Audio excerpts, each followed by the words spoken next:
काँग्रेस, राष्ट्रवादी, शिवसेना हा अलायन्स तर आम्ही नेतोच आहे पुढं, पण जे समविचारी जे पक्ष अजून राज्यामध्ये आहेत त्यांच्याशी पण आज आम्ही काही लोकांशी बोललो.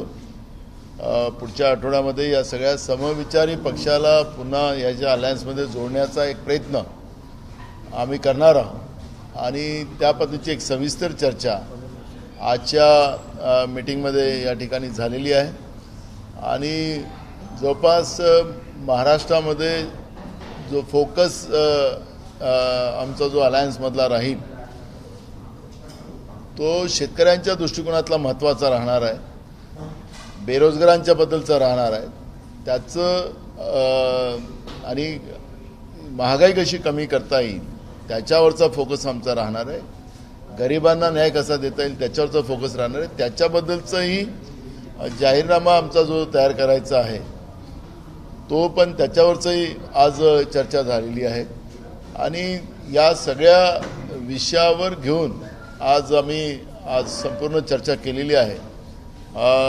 मला वाटतं की महाविकास आघाडीची थोड्याच दिवसात आम्ही मीटिंग लागावी असा एक प्रयत्न पण आम्ही करणार आहोत आणि त्याच्यामध्ये या सगळ्या चर्चेला आम्ही तयारीनं तिथं जाणार आहोत. येत्या 26-27ला येत्या 25 तारखेला आमचे कर्नाटकचे मुख्यमंत्री सिद्धरामय्याजी येतात आहेत. त्यांची सांगली या ठिकाणी एक जाहीर सभा पण त्या ठिकाणी ठेवण्याचा 25 तारखेला सकाळी त्या ठिकाणी मीटिंग घेण्याचा त्यांची एक जाहीर सभा पण आम्ही त्या ठिकाणी करण्याचा एक निर्णय केलेला आहे आणि त्याच्या पण बद्दलची एक तयारी आजच्या या मीटिंगमध्ये झालेली आहे.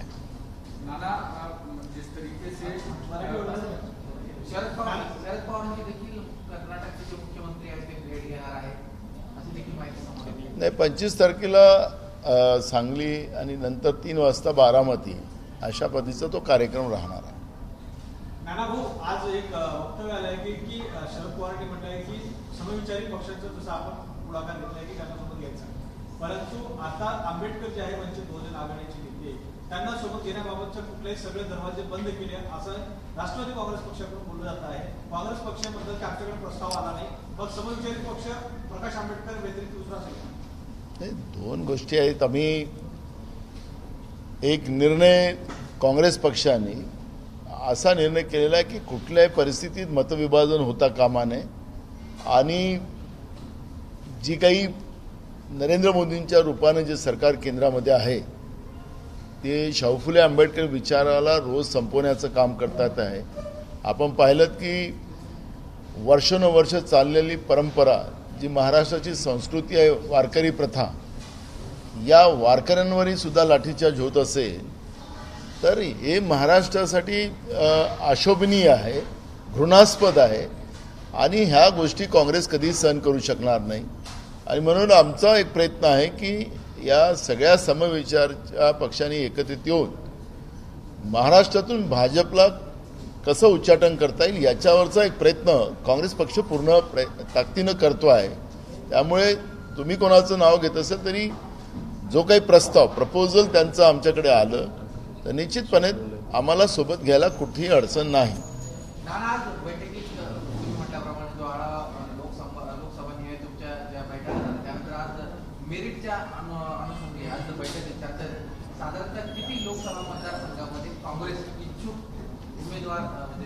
बघा, आता पूर्ण जागेचा आढावा घेतला गेलेला आहे आणि त्याप्रमाणे एक निर्णय जेव्हा महाविकास आघाडीमध्ये आमच्या समविचारी पक्षांबरोबर आम्ही बसू त्यावेळेस प्रत्येकाने आपल्या मेरिटच्या आधारावर चर्चा होईल त्या ठिकाणी आणि त्या आधारावर आम्ही सगळे पक्ष मिळून निर्णय घेऊ. त्यामुळे किती जागा आज आम्ही घेणार आहोत की नाही घेणार आहोत हा प्रश्न आज नाही आहे.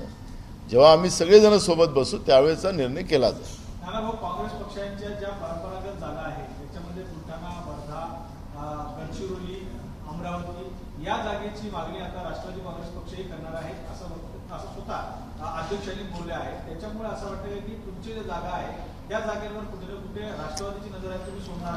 मी काय बोललो तर त्यांनी काय बोललं मला माहिती नाही, पण जेव्हा आम्ही सगळेजण बसू त्यावेळेस चर्चा मेरिटच्या आधारावर करू आणि मी मागच्याही प्रेसला सांगितलं की आम्ही जेव्हा आमची कोर ग्रुपची मिटिंग झाली त्यावेळेस मेरिटप्रमाणे निर्णय घेतले जातील या पद्धतीचा निर्णय केला. त्यावेळेस उद्धव ठाकरे साहेब असतील, पवार साहेब असतील, त्यांनी त्याच मताचं मत मांडलेलं आहे. त्यामुळे आज काय बाहेर बोललं जातं हा प्रश्न नाही. ज्यावेळेस महाविकास आघाडीची बैठक होईल त्यावेळेस मेरिटच्या आधारावर त्या ठिकाणी निर्णय होईल आणि त्या आधारावरचा निर्णय पुढे येऊन प्रत्येक जागा कशा जिंकता येतील त्याच्यावर महाविकास आघाडी काम करेल. पंडित जवाहरलाल नेहरू यांचं म्युझियमचं नाव बदलून आता दुसरं केलं आहे. त्याच्यामुळे आता काँग्रेस पक्षाचं संपूर्ण इतिहास पुसण्याचा एकंदरीत प्रयत्न भाजप होत आहे. सरदार वल्लभभाई पटेलचं नाव घेऊन गुजरातमध्ये मत मागणारी लोक देशाचे प्रधानमंत्री झाल्यानंतर स्वतःचंच नाव लिहिलं, सरदार वल्लभभाई पटेलांचं नाव काढून टाकलं. तर या लोकांकडून काय अपेक्षा केल्या पाहिजे? जे लोक ज्या पंडित जवाहरलाल नेहरूंनी या देशाला जेव्हा स्वातंत्र्य मिळवून दिलं आणि ते प्रधानमंत्री झाल्यानंतर हा देश ज्या देशात सुई बनत नव्हती, सुईपासून रॅकेट निर्माण केलं, इरिगेशनच्या व्यवस्था निर्माण केल्यात, आपला देश सुरक्षित करण्याचं काम ज्या पंडित जवाहरलाल नेहरूंनी केलं, ज्या ठिकाणी इंजिनियर नव्हते, डॉक्टर नव्हते, या सगळ्या व्यवस्था या देशामध्ये पंडित जवाहरलाल नेहरूंनी उभ्या केल्यात. त्या पंडित जवाहरलाल नेहरूंचं नाव यांना त्यांचा राग सातत्यानं या RSSला आहे, BJPला आहे, तर लपलेलं नाही. हे नवीन काही आम्हाला त्याचं हे नाही आहे. त्यांनी जेवढं सत्तेच्या जोरावर त्याचा सत्तेचा दुरुपयोग करायचा असेल भाजपने ते करावं. त्याच्याबद्दल विरोध काय करायचं? त्यांच्या मनात सरदार वल्लभभाई पटेलांना सुद्धा त्यांनी डावलून आपलं स्वतःचं नाव लिहित असतील तर अशा लोकांच्या बद्दलचं काय मत जाहीर करावं?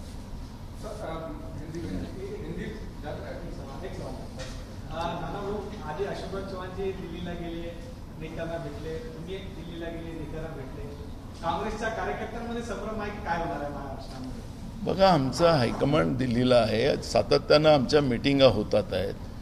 लोकसभेच्या आणि विधानसभेच्या निवडणुका जवळ येतात आहेत, त्याच्या तयाऱ्या आमच्या सुरू आहेत. ते आमचे सिनियर नेते आहेत, त्यांनी जाऊन सुद्धा या सगळ्या मिटिंगच्या बद्दलची चर्चा करून आमचे हायकमांड, मग मल्लिकार्जुन खरगे साहेब असतील, आमचे संघटन महासचिव वेणुगोपालजी असतील, त्यांना ते भेटून त्यांनी या सगळ्या विषयावरची चर्चा केली. मी पण काल त्यांच्याशी चर्चा केली आणि आज त्यांच्याशी जी चर्चा झाली ती सगळी आम्ही शेअर केली आणि काय रणनीती करायची त्याच्यावर आम्ही आता काम करतो आहे. आता हायकमांडला या झालेल्या सगळ्या घडामोडीची चर्चा करणं, महाराष्ट्रातल्या राजकीय परिस्थिती आणि याची सगळी माहिती देणं हे आमचं कर्तव्य आहे. त्याच्यामुळे दिल्लीला आम्ही का गेलो हा प्रश्न जेव्हा निर्माण होतो, मला कधी कधी तर आम्हाला असं वाटतं की आम्ही काय करावं काही कळायलाच कारण नाही. दिल्लीला आमचं हायकमांड आहे, हे काही लपलं नाही. कालपर्यंत भाजप यांचं दिल्लीलाच हायकमांड आहे असं सांगायचं, आता भाजपवाल्यांची गत काय? साधं मंत्रिमंडळाचा विस्तार करू शकत नाही आहे. एक मंत्री 6-6 जिल्ह्यामध्ये काम करत आहे. काय अवस्था झाली जिल्ह्यातली, प्रत्येक जिल्ह्यातली. आता म्हणजे आमच्यावर टीका करायला सोपं आहे. आता तिथं राज्याचा मुख्यमंत्री, राज्याचा उपमुख्यमंत्री दिल्लीतच पडला राहतो, त्याच्याबद्दल कोणी काही बोलत नाही. मी आणि अशोकराव दिल्लीत गेलो, कशाला गेलो? अरे आम्हाला काही कळायलाच कारण नाही. अशोक जी, जिस तरीके से नाम बदलने या फिर इतिहास में से नाम निकालने की राजनीति पूरे देश भर में चल रही है. आज फडणवीस ने कहा कि सावरकर का नाम कर्नाटक से हटाया गया उनके इतिहास से, पंडित जवाहरलाल नेहरू का नाम जिस तरीके से हटाया गया, इस तरीके की राजनीति को कैसे देख रहे हैं? देखिए, पहले तो देश का इतिहास जो भी है वो जैसे भी हो उसको बदलने का प्रयास अगर कोई होता है तो वो गलत है, क्योंकि इतिहास में जो चीज़ें हुई है वो पास्ट हिस्ट्री है इस देश की. उसका उस समय की हिस्ट्री कभी अनुकूल भी हो सकती है, प्रतिकूल भी हो सकती है. सामाजिक तौर पर उसका एक्सेप्टेंस हो सकता है, नहीं हो सकता है, बात अलग है. पर देश की जो इतिहास है वो इतिहास है, वो रहेगा ही. अब आज हम कोई देश का इतिहास बदलने जा रहे हो, आप नया निर्माण करो, नई बातें करो जो इतिहास में लिखी जाएगी, मैं समझ सकता हूँ. पर देश के अच्छे कामों में जिसका योगदान रहा है उन लोगों का नाम अगर मिटाने की कोशिश होती है तो उचित नहीं है.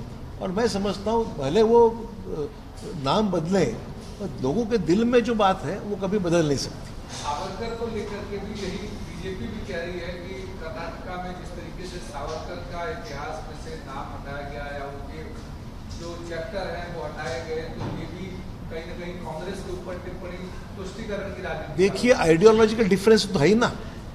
कांग्रेस के विचार सरणी और आरएसएस या बीजेपी की विचार सरणी में अंतर तो होगा, तो निश्चित इस बात के ऊपर अलग अलग मत भिन्नता है, उसमें कोई छुपी हुई बात है नहीं। एक और सवाल है कि जिस तरीके की आप लोगों की चर्चा लोकसभा को लेकर चल रही है, लेकिन बाई इलेक्शंस भी सामने जिस तरह लग रहा है कि अगर चंद्रपुर का बाई इलेक्शन होता है तो बीजेपी की कोशिश है कि वहाँ कैंडिडेट खड़ा किया जाए ताकि अपना सीट क्लेम बरकरार रखें और वहाँ से वोटिंग को अपनी तरफ ये किया जा सके। इसको कैसे देखते हैं आप लोग? देखिए, बाई इलेक्शंस का मामला अभी स्पष्ट नहीं है, इसलिए हम लोगों ने, हमारी तैयारी तो है। देखिए, अभी लोकसभा का वैसे भी चुनाव अप्रैल मई महीने में होना अपेक्षित है कानून के हिसाब से। तो अब वो अलग बात है कि लोकल बॉडी के चुनाव हुए ही नहीं, 2 साल हो गए, तो लोकसभा चुनाव होगा कि नहीं वो भी नहीं बोल सकते आज देश में। तो सवाल ये है कि हमारी तैयारी पूरी है, हम पूरी, चाहे वो अभी हो या अप्रैल मई में हो, उसकी तैयारी चली रही है, उसमें कोई फर्क नहीं पड़ेगा। नाना, जिस तरीके से प्रकाश अम्बेडकर क्योंकि महाविकास अघाड़ी का पार्ट मानकर उनको आप लोग सीटों पर चर्चा कर रहे हैं, या वो शिवसेना उद्धव ठाकरे ग्रुप का पार्ट रहेंगे, जो उनको सीट होगी उसमें से वो देंगे? देखो, मूल सब्जेक्ट है कि उनका कोई प्रस्ताव अभी तक आया नहीं है। हम चाहते हैं कि उद्धव ठाकरे साहब के थ्रू भी एक प्रस्ताव उनका आ जाए। उद्धव ठाकरे साहब ने भी अभी तक उनके पास कोई प्रस्ताव नहीं है, ऐसे लास्ट मीटिंग में उन्होंने कहा था। अभी आया है हमें पता नहीं, जब हमारी मीटिंग होगी तब भी इस पर चर्चा होगी। हमने शुरुआत में कहा है कि हमारी पॉलिसी एकदम क्लियर है कि वोट विभाजन ना हो, हम सब यूनाइटेड रहे और हम सब लोग मिल के लड़े, ये कोशिश हमारी है। और कांग्रेस ये भूमिका के साथ है, क्योंकि आज देश बेच के देश चलाया जा रहा है, देश की संवैधानिक व्यवस्था खत्म की जा रही है, देश को तबाह किया जा रहा है, और कांग्रेस देश को बचाना चाहती है, और ये कांग्रेस की भूमिका स्पष्ट है। रहा सावरकर का सब्जेक्ट आपने निकाला, तो मैं इनको यही कहना चाहता हूँ कि आप इंग्लैंड जाते हैं, देश के प्रधानमंत्री, वहाँ महात्मा गांधी जी का नाम लेते हैं, वहाँ सावरकर जी का नाम लेना चाहिए। दुनिया में जाके महात्मा गांधी की तारीफ करते हैं, हिंदुस्तान में आके महात्मा गांधी का चश्मा निकाल देते हैं, और वहाँ पर यहाँ आके सावरकर की बात करते हैं। एक बार वहाँ पे भी करनी चाहिए ना, वहाँ क्यों नहीं करते? मूल सब्जेक्ट है कि जो हमारी धरोहर है, पंडित जवाहरलाल नेहरू हो, महात्मा गांधी हो, सरदार वल्लभ भाई पटेल हो, बाबा साहब अम्बेडकर हो, महात्मा ज्योतिबा फुले हो, सावित्रीबाई फुले, हमारी मूल धरोहर है। इनका अपमान जिस तरह से किया जा रहा है, ये देश की जनता कभी भी एक्सेप्ट नहीं करे।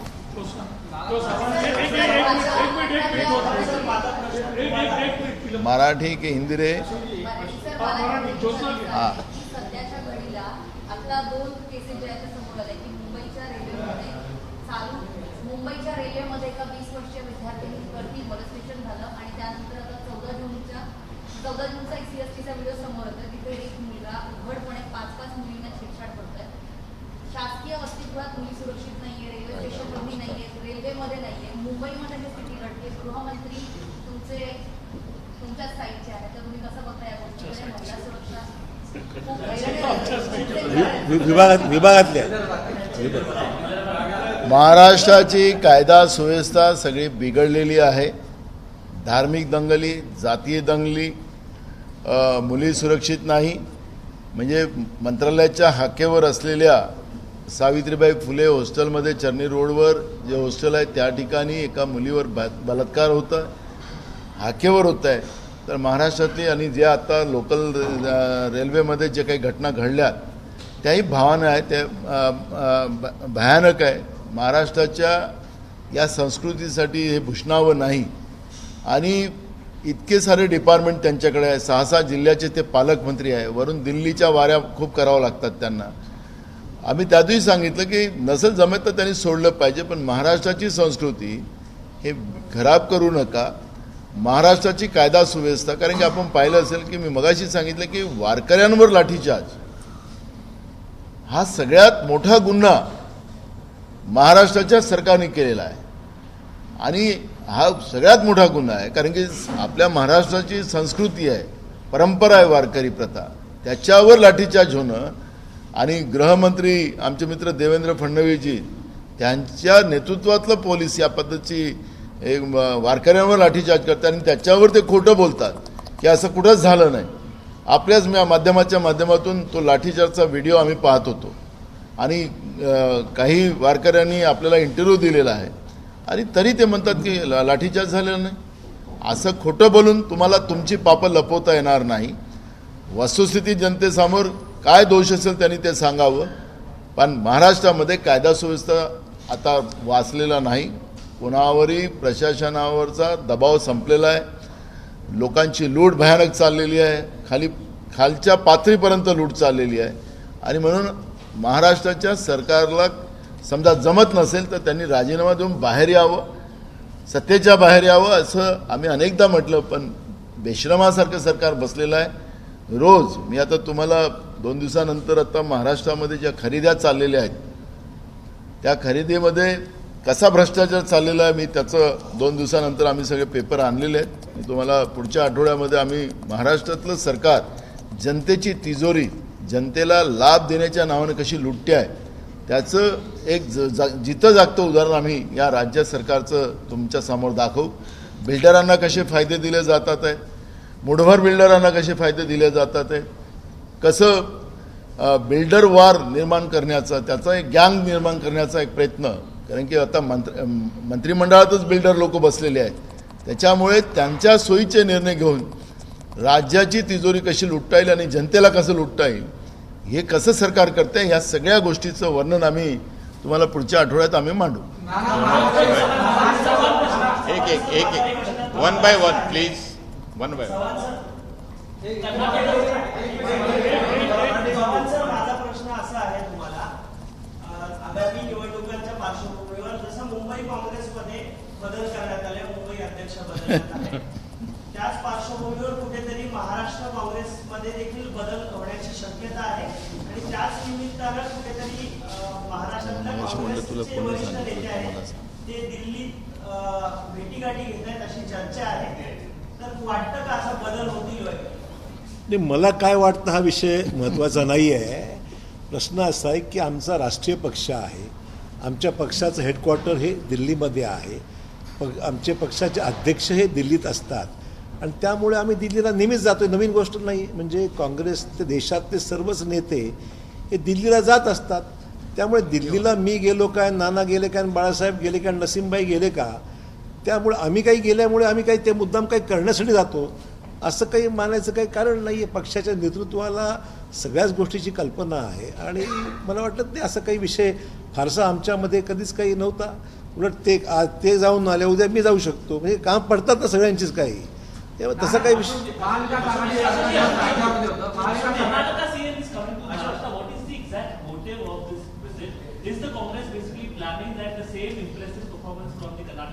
Well, we are all. One more question. Like the border issue will also be discussed in Maharashtra and Karnataka border. So that is not immediately on the agenda. It is for the present government to whatever they feel appropriate.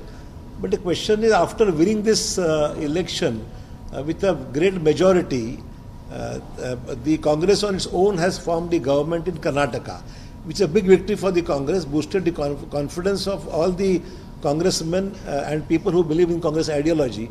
This is his first visit to Maharashtra. That is why we have invited him to address, he'll be felicitated and address a meeting which is we proposed to have that. Of course, the program is yet to be confirmed, but from our side today we have discussed and we wish to invite him and the PCC is extending his invitation after discussions today and he will be coming to Sangli today, on 25th is what is proposed. And later on, then he may go to Baramati for his, Sharad Pawar probably is hosting some function there. So these are two functions which are proposed at the moment. In a day or two, we will get the exact confirmation.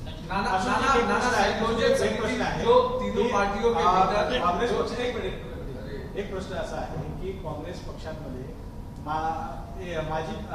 माजी अध्यक्ष आणि माजी मुख्यमंत्री ह्यांच्या नेतृत्वामध्ये जे नवीन PCC किंवा जे PCC आहे त्यांना निर्णय घेण्यासाठी हे दोन्ही लोक त्यांना बाधित करतील आणि कोण बाधित करेल? हे पीसीसी जुने पीसीसी आणि माजी मुख्यमंत्री यांच्या आधारावर नवीन जे पीसीसी आहे त्यांना ते निर्णय घ्यावा लागेल असा काही प्रस्ताव काँग्रेस पक्षात आहे का? कारण दिल्लीमध्ये याबाबत चर्चा नाही. कुठलाही असं आहे की निवडणुकी संदर्भातले निर्णय हे सर्वच अनुभवी आणि जाणकार असलेल्या लोकांना एकत्रित आणून, कारण शेवटी हे वेगवेगळ्या जिल्ह्यातली जी काही परिस्थिती आहे, केवळ मुख्यमंत्री माजी मुख्यमंत्री असा विषयच नाही आहे. प्रत्येक जिल्ह्यातला जो जाणकार नेता आहे, कार्यकर्ता आहे, त्याला मागे आम्ही बैठका घेतल्या 48च्या 28, मुंबईचं अजून व्हायची चर्चा, पण बाकी सर्व चंद्रपूर वगळता सगळ्या जिल्ह्यातल्या लोकांना बोलवलं होतं, सर्वांचं मत आजमावण्यात आलं, एक त्यांच्याकडून इनपुट त्यांचा घेण्यात आला. तर म्हणून हे महत्त्वाचं आहे ना, म्हणजे कोणाचा व्यक्तिगत विषयच नाही. पक्षाला यश मिळायचं असेल तर सर्वांना विश्वासात घेऊनच काम करायचं. अध्यक्ष त्या दिशेने काम करतायत. जिस तरीके से पार्टी में जो लोकसभा सीटों पर चर्चा हो रही है, उसका जब आपस में बैठेंगे तीनों पार्टियों तो क्या किस आधार पर, क्या फॉर्मूले के आधार पर चर्चा होगी? मराठवाड़ा और विदर्भ क्योंकि दोनों कांग्रेस का लड़ रहा है लगातार, उस पर वहाँ कई सीटों पर दूसरी पार्टियों का भी क्लेम है. उन दोनों देखो, हमारा तीसरा मीटिंग हुआ है, हम एक्सरसाइज कर रहे हैं हर पार्लियामेंट क्षेत्र के आधार पर, और उस आधार पर हम जब तीनों और हमारे जो भी समविचारी जो भी दल है जिनको जोड़ने का हम भूमिका रखे आपके सामने, तो तब हम उसका मेरिट के आधार पर कि हम लोग ये सीट कैसे जीत सकते हैं, ये और ये डिस्कशन वो भी रखेंगे और उसके आधार पर सब चीज़ें होगी. अभी कोई जगह का डिस्कशन नहीं हुआ है और इसलिए हमने जो भी हमारा मेरिट सीट है उसके ऊपर हम लोगों ने डिस्कशन किया. वो महाविकास आघाड़ी में भी इस बात को रखा जाएगा और उसके आधार पर निर्णय लिया जाएगा. धन्यवाद. थँक्यू. एबीपी माझा, उघडा डोळे बघा नीट.